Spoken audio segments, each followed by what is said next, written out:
Hello hi मंडळी, तर आपण आज बनवतो आहे डोसा।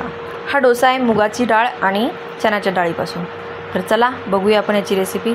हे बघा, हे आहेत 1 वाटी मूग आणि 1 वाटी चण्याची डाळ। ह्याला मी रात्री भिजत ठेवलेलं।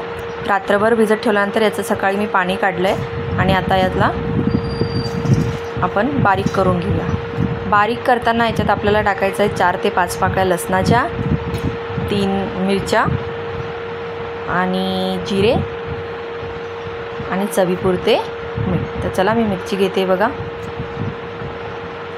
हे बघा, लसणाच्या पाकळ्या, मिरची, जिरे आणि चवीपुरते मीठ।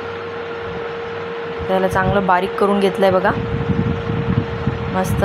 याला बारीक करताना पाणी थोडं कमी टाकायचं आहे। ह्याचा थिकनेस तुम्ही बघा, थोडासा हेवी आहे, जास्त पातळ याला करायचं नाही आहे, थिक ठेवायचं आहे।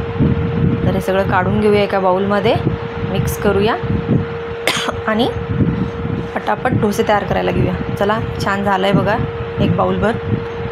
हे साधारण 3 जण याचे डोसे खाऊ शकतात, एवढे डोसे होतात, 8-9 डोसे होतील याच्यात। तर चला, गॅसवर तवा ठेवलेला आहे, तूप लावून घेऊया आणि मस्त डोसे करूया।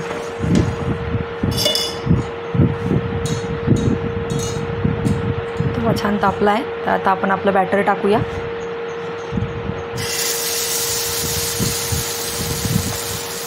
याला हलक्या हाताने ना असं गोल स्प्रेड करायचं आहे आणि याला जाडच ठेवायचं, याला पातळ करू नका, नाहीतर मग हे थोडे तुटतात।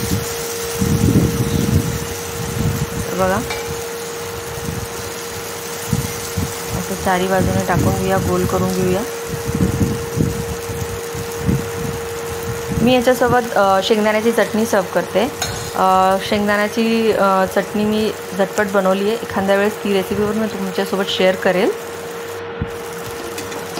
माझ्याकडे आता अवेलेबल नव्हतं खोबरं, त्यामुळे मी शेंगदाण्याची चटणी केली, पातळवाली, जी आपण मोस्टली इडलीसोबत वगैरे पण खातो। हे बघा, एक साईड याची मस्त झाली अशी, आणि एका साईडने याला छान क्रिस्पी होऊ द्या। क्रिस्पी होऊ द्यापेक्षा क्रिस्पी करून घेऊया।